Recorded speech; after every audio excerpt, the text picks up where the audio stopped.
Now let's go into what they did on day 3. And one of the guys, it's funny, going into the draft, my good buddy Tony Pauline had a report, said the Niners really liked Isaac Guerendo and they were going to try to get him at the end of round 3. And then the next day or 2 days after, he took down the report, and it's like, well, wait a second. It's a very specific report. Right. It's like, why did you take it down? And he just took it down. I would imagine somebody from the Niners was like, hey, could you not put that out there? But it didn't mean it wasn't true. And sure enough, the 49ers traded up with the Jets in round 4, and they took Isaac Guerendo from Louisville, who is one of my favorite players in the draft prospect-wise. I mean, he's never been the bell cow back anywhere he's been. But the athleticism is rare, right? 6 feet, 221 pounds. He played for Jeff Brom, who has that outside zone run scheme. He was born in Indianapolis. His dad is from Central Africa and was a professor and was teaching at IUPUI, I believe. And that brought him to Indiana. And he played basketball. He ran track as a high school student. He transferred his last year to Avon High School. He was named Indiana's Mr. Football at wide receiver. So, I mean, this guy is 6'1", 220, and he was Indiana's Mr. Football at wide receiver. Ran the 100 meters in high school, long jump, 3-star high school recruit. And then Wisconsin, Paul Christ recruited him, part of his 2018 draft class. He spent 5 years there at Wisconsin, 4-time academic All Big Ten. So he's smart. He graduated with a degree in finance. But if you look at him, he's never really been the bell cow back anywhere he's been. He only has 300-yard games in his career. He transferred from Wisconsin to Louisville. And then, as we said, ran the 4.33 40, 1.54 in the 10-yard split, which is absolutely cooking. And he's patient between the tackles. He can catch the ball well. He had a Liz Frank injury somewhere along the line there as well. But he's considered a really good blocker, kind of like Elijah Mitchell, who only had, I think, 1 career fumble at Louisiana. This guy's only got 2 career fumbles. So he averaged over 22 yards on his kick return. So he's a kick returner, but he's a career backup in college. He's only recorded 17 touches in a game 1 time in 41 career starts. He's also had some hamstring problems, and he's also a little bit on the old side at age 24.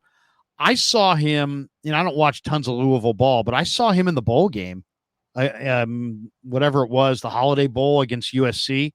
And in that game, he just ran wild. He had 161 yards and 3 touchdowns. And I thought, man, look at this big kid who can really scoot. And I thought he could run, but I thought maybe it was like 4.45. And it's 4.33. I mean, this guy's really cooking. So, I actually kind of put out there on Twitter that I think this guy would be a phenomenal fullback. And a lot of people were like laughing at me. Oh, fullback. Come on, man. You got to be kidding me. This guy's not a fullback. And somebody tweeted out this morning, I thought Kruger was credible until I saw that he says Guerendo should be a fullback. But I'm going to show you, I'm going to share the screen here and show you guys this play that from a game earlier this year. And this is Guerendo. Let me see if I can find it here. Yeah, there we go.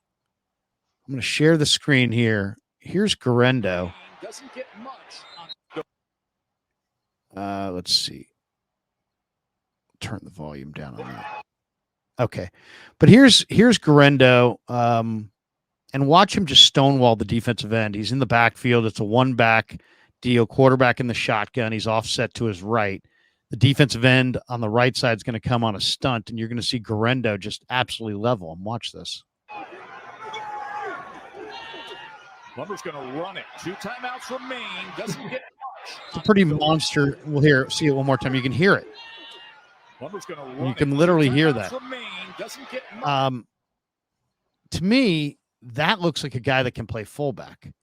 And I don't know, Sterling, how you feel about this concept of Guerendo as a fullback. I mean, he played wide receiver in high school. So he was a wide receiver in high school. He's a running back in college. He's 220 pounds, but runs in the 4.3s. The Niners have a whole stable of running backs, including one of the MVP candidates last year. So, I mean, you're talking about a loaded backfield. If you took Guerendo and somehow could get him to play fullback, and you could have Debo, Ayuk, CMC, Kittle, and now you could add a 4.3, 220-pound fullback, that would give your offense a dynamic element that it does not have. And if they're looking for a replacement for Juice in the next year because of cap reasons, couldn't this guy be the guy? I mean, could you imagine when you have this many weapons, if you flip it to the fullback in the flat, who's probably being covered one-on-one by some linebacker, and you've got Guerendo out there and he gives the guy one move, and then you got 4.33 speed down the sideline. To me, that could add an element of a dynamic element to the offense that they don't have right now. That could be incredibly difficult for defenses to defend. Where do you think Guerendo fits in? Because he's not a pick and slide natural running back. He's kind of a trap runner, hit the hole and go kind of a guy. Yeah, I think Guerendo, he was my number one outside wide zone running back in the entire class. I found him early February, and I was like, oh my God, like kind of like Pearsall. If this doesn't scream Kyle Shanahan's guy, I don't know who else in this draft would. So seeing them trade up for him, again, did not surprise me at all. And in fact, I was cheering. I was like, yes, this is the guy you want to have. I'm not sure about him at fullback simply because of the injury history he's had. I'd be very concerned about being in between tackles, lighting up an imposing linebacker coming into a hole or having to help take on an offensive lineman. I'm not saying he can't do those kind of things.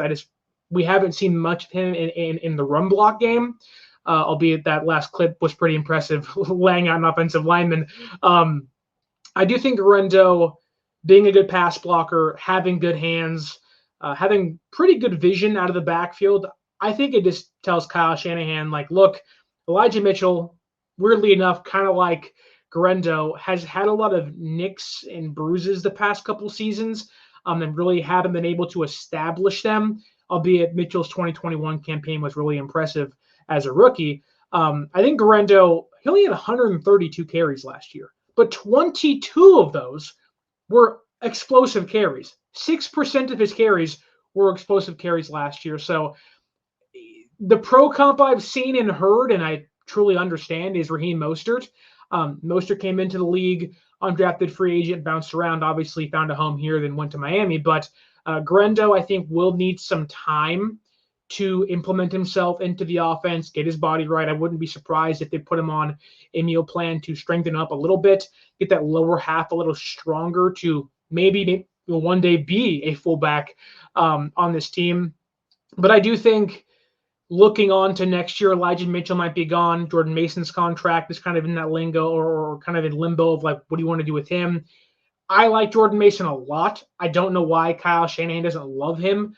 I think he could be a good power back for this team, but he has a lot of value on special teams. Whereas Mitchell, I actually was kind of surprised that they didn't trade him during the draft, knowing how little value there was for running backs this year. But Kyle Shanahan last year said Mitchell, when healthy, was their best running back number 2. So I think Kyle Shanahan goes into this year with McCaffrey, Mitchell, Guerendo, and then you get into a real conversation of, is it Mason? Is it Schrader? Is it Patrick Taylor Jr.?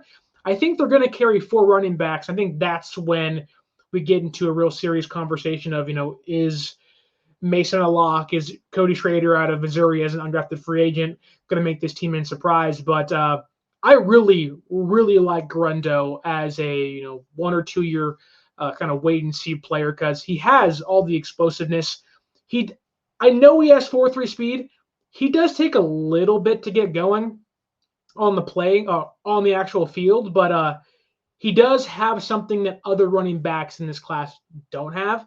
And that is just an overall crazy athletic traits when it comes to his RAS score. So Guerendo brings, higher end potential, but there are some concerns with the injuries and the legs that he has of, lower body isn't as strong as you'd want it to be, but I think at most this year he could be your RB2 behind McCaffrey and give you something else, or at least give CMC kind of a breather, because at the end of the year, the past 2 years really, they have just fed CMC all day long, and you can see against this past offseason or this past playoff run against the Lions, there was a little bit of a, is he hurt? Is it a serious injury? So I think getting Guerendo in here brings something else, or at least a breather for CMC.